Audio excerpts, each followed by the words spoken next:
तो मैं एस्ट्रोलॉजर अमित माहौर आपका बहुत बहुत स्वागत करता हूं अपने यूट्यूब चैनल पे। और हस्तरेखा के भाग 2 में आपका बहुत बहुत स्वागत है। हस्तरेखा सीखे पार्ट 2। और हस्तरेखा देखिए, हस्तरेखा सीखने का सबसे आसान तरीका है कुछ 3 बातों को समझना। सबसे पहली बात हमारी ये है कि फर्स्ट टॉपिक हमारा आता है कि उंगलियों को समझना। सेकंड, उनके पर्वतों की जानकारी रखना। तीसरा, जो कि मैंने रेखाएं पिछले एपिसोड में आपको बताई थी। तो इन तीन बातों को अगर आप अच्छे से समझ लेते हैं तो हस्तरेखा देखने में कोई ज़्यादा समस्या आपको आने वाली नहीं है। तो इसको कैसे सीखा जाएगा, तो चलिए आगे हम बात करते हैं और अपनी नेक्स्ट टॉपिक पे डिस्कस करते हैं हम कि कैसे। इस इमेज में देखिए आप, इस इमेज में पता चलेगा आपको ग्रह की स्थिति और उंगलियों का आकार। उंगलियों का आकार सबसे पहले हमें देखना होता है। सबसे पहले पॉइंट जो है, हमें ये देखना होगा कि उंगलियों का आकार कैसा है। कई उंगलियां बिल्कुल समझ लीजिए नुकीली सी होती हैं, बिल्कुल इस तरीके से। और कुछ उंगलियां होती है बिल्कुल मोटी सी, आगे से मोटी और बाकी का भाग उनका पतला होता है। और कुछ उंगलियां स्क्वायर टाइप होती है और कुछ उंगलियां बिल्कुल ही पतली होती हैं। तो हर उंगली का एक प्रभाव अपना अलग है। तो हथेली के हिसाब से उंगलियां कैसी है, इसमें हथेली भी देखी जाएगी। हमारी हथेली का आकार कितना बड़ा है। अगर हथेली का आकार उंगलियों से छोटा है या उंगलियों का आकार हथेली से छोटा है, इसका प्रभाव बिल्कुल अलग हो जाएगा। तो सबसे पहले हम जानेंगे कि इसमें सबसे पहले हमें अंगूठा देखना है। ये इसको हमारी कहा जाए तो हस्तरेखा लैंग्वेज में इसे अंगूठा कहा गया, अंगुष्ठ भी कहा जाता है इसे। और ये वाली उंगली को कहा जाता है तर्जनी उंगली, जो कि मध्यमा उंगली के बिल्कुल बराबर वाली है। और ये मध्यमा उंगली कहा जाता है, जो कि हमारे हाथ की सबसे बड़ी उंगली कहलाई गई है। अब इसके बराबर वाली जो उंगली है वो अनामिका उंगली है। अक्सर जब भी शादी होती है, एंगेजमेंट होती है, तो इसी उंगली में ही अंगूठियाँ पहनाई जाती है पति पत्नी दोनों को। और लड़की अगर महिला पुरुष देख रहे हैं तो महिला अपना सीधा हाथ उल्टा हाथ देखें और पुरुष अपना सीधा हाथ देख सकते हैं। अब कनिष्का उंगली है ये आखिरी हमारी सबसे छोटी वाली उंगली। इन मूलभूत बातों का ध्यान रखना है अपने। इस उंगलियों को क्या कहा जाता है। और फिर इसके बाद अब हम बात करते हैं हमारे हथेली पे स्थित पर्वतों की जानकारी पे। तो सबसे पहले देखते हैं हमारे पर्वत कहाँ कहाँ होते हैं। ये देखिए, सबसे पहले तर्जनी उंगली के नीचे स्थित जो भी एरिया पड़ता है, ये वाला गुरु पर्वत, अगर ये पर्वत उभार लिए होता है, शुभ चिन्हों के साथ है, तो ये आपको अच्छे फल प्रदान करेगा।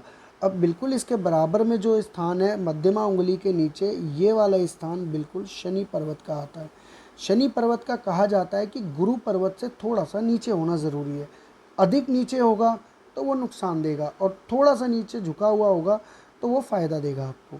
अब इसके बराबर में जो अनामिका उंगली के बराबर में, अनामिका उंगली के नीचे स्थित जो पर्वत है वो सूर्य पर्वत है। सूर्य पर्वत भी शनि पर्वत से उठा हुआ होना चाहिए, तभी सूर्य पर्वत का अच्छा माना गया है इसका।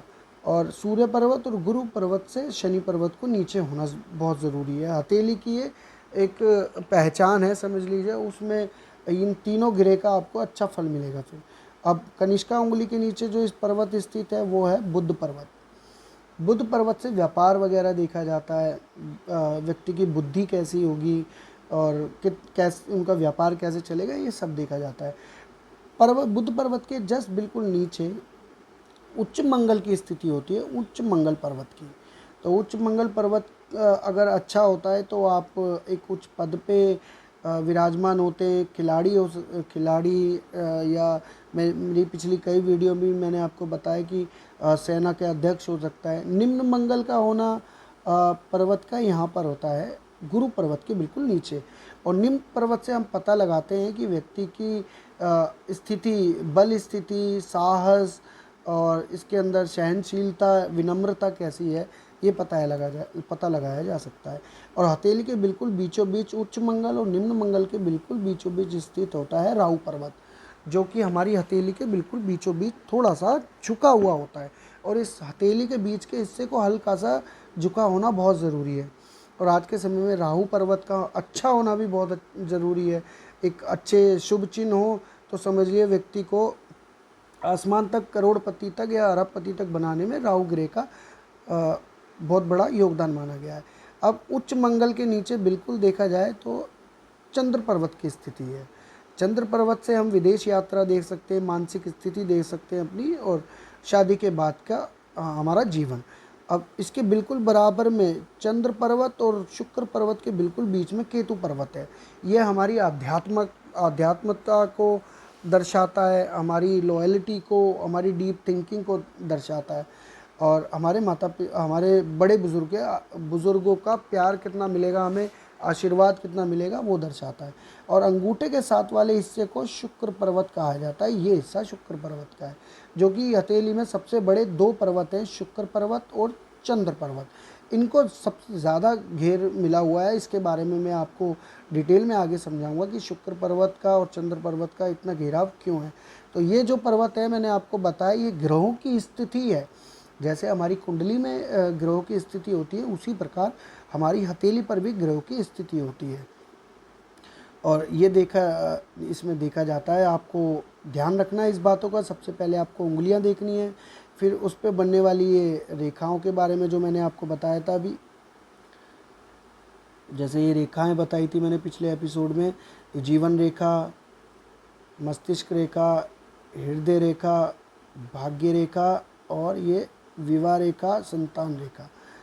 इधर विदेश रेखा भी चंद्र पर्वत से देखी जाती है। इन रेखाओं के बारे में जानना है और फिर उन पर्वतों के बारे में मैंने आपको इस एपिसोड में बताया है। पिछले एपिसोड में रेखाओं के बारे में, इस एपिसोड में उंगलियां और पर्वतों के बारे में जानकारी दी है। अगले एपिसोड में मैं और सरल तरीके से आपको और जानकारी दूंगा। आज के लिए इतना ही। तो अगर वीडियो मेरी अच्छी लगी है तो लाइक और सब्सक्राइब करना ना भूलें दोस्तों। नमस्कार।